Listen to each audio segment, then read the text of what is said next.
2019లో నా first YouTube ఛానల్ని start చేశాను. అది కూడా ఏమీ మొత్తం తెలుసుకుని ఏం చేయలేదు. నాగిని సీరియల్ వచ్చేది గుర్తుందా?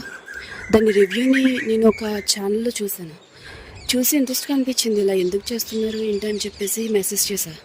వాళ్ళు కూడా రిప్లై ఇచ్చారు, ఇలా చేస్తే డబ్బులు వస్తాయి, బాగుంటుంది అని. సరే అని సరదాగానే మొదలుపెట్టాను. స్టార్ట్ చేసిన తర్వాత చాలా ఇంట్రెస్టింగ్గా అనిపించింది. సో దాని గురించి అన్నీ మళ్ళీ యూట్యూబ్లోనే తెలుసుకొని కొత్తగా స్టార్ట్ చేశాను. చాలా మిస్టేక్స్ అయ్యాయి, చాలా ఛానల్స్ కూడా పోయినాయి. ఆ తర్వాత ఒక ఛానల్ అయితే నిలబడింది, ఆరోహి నందన. 50K సబ్స్క్రైబర్స్ దాకా ఉన్నారు, అది ఇప్పటికీ ఉందనుకోండి. ఆ తర్వాత జాను అని సెపరేట్గా ఒక ఛానల్ పెట్టా. అది ఓన్లీ సీరియల్ రివ్యూస్కి మాత్రమే. అయితే అది చాలా బాగా రన్ అయింది. నాకు ఒక 30-40K దాకా వచ్చేది ఎవ్రీ మంత్. 3 years పాటు చాలా బాగా రన్ అయింది. మంచి శాలరీ పడింది నాకు. ఎప్పటికప్పుడు యూట్యూబ్లో కొన్ని అప్డేట్స్ వస్తాయి యూట్యూబ్ ఛానల్కి సంబంధించి. అవి తెలుసుకొని వాటిని ఫాలో అవుతూ ఉండాలి. బట్ నేను ఒకసారి కొన్ని కారణాల వల్ల నేను ఏం చేశానంటే నెగ్లెక్ట్ చేశాను. అవేమి పట్టించుకోలేదు. 3 months అయిన తర్వాత సడన్గా నా ఛానల్ టెర్మినేట్ అయిపోయింది. ఛానల్ లేకుండా పోయింది. నేను చాలాసార్లు మెయిల్ చేశాను కూడా, ఛానల్ అయితే వెనక్కి ఇవ్వలేదు. నేను చేసిన మిస్టేక్ వల్లే నా ఛానల్ అయితే పోయింది. 3 years పాటు రన్ చేసిన ఛానల్, మంచి గ్రోత్ ఉన్న ఛానల్ అది. ఇంకేం చేయగలం, ఏం చేయలేం కదా. సో నేను కూడా కామ్గా ఉండి ఇంకో ఛానల్ పెట్టాను.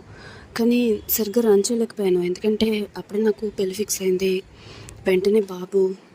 సో ఇంకా పెద్దగా పట్టించుకోలేదు ఈ వర్క్ గురించి. ఇప్పుడు కొంచెం టైం కుదిరింది, సో మళ్ళీ కొత్త ఛానల్ పెట్టాను. అయితే ఇది స్లోగా రన్ అవుతుంది. ఫస్ట్ నుంచి నాకు వ్లాగ్స్ చేయాలని ఉండేది, కాకపోతే భయం వల్ల చేయలేదు. కెమెరా ముందుకి రావాలంటేనే భయం. అందుకనే వ్లాగ్స్ చేయాలని ఉన్నా ఎప్పుడు చేయలేదు. ఇప్పుడు కూడా చేస్తానో లేదో తెలియదు.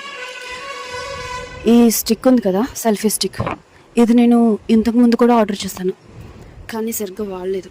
వ్లాగ్స్ కోసమనే ఆర్డర్ చేశాను, కానీ వాడలేకపోయాను. అది పక్కన పాడేయడం వల్ల పోయింది. అందుకనే నేను ఇంకొకటి ఆర్డర్ చేశాను. 250 rupees పడింది. దీని క్వాలిటీ ఎలా ఉంది ఏంటనేది నేను తర్వాత చెప్తాను. బట్ ఈ ఛానల్లో అయితే రివ్యూస్తో పాటు చిన్న చిన్న వ్లాగ్స్ కూడా చేస్తాను. ఎవరైనా చూస్తారా చూడరా, సబ్స్క్రైబర్స్ వస్తారా లేదా అనేది పక్కన పెడితే ఏదో ఒకటి అయితే చేయాలి కదా. సో నేను వ్లాగ్స్ చేద్దాం అనుకుంటున్నాను. చూడాలి నేను ఎంతవరకు చేయగలను. ఎవరికైనా నచ్చితే సబ్స్క్రైబ్ చేసుకోండి.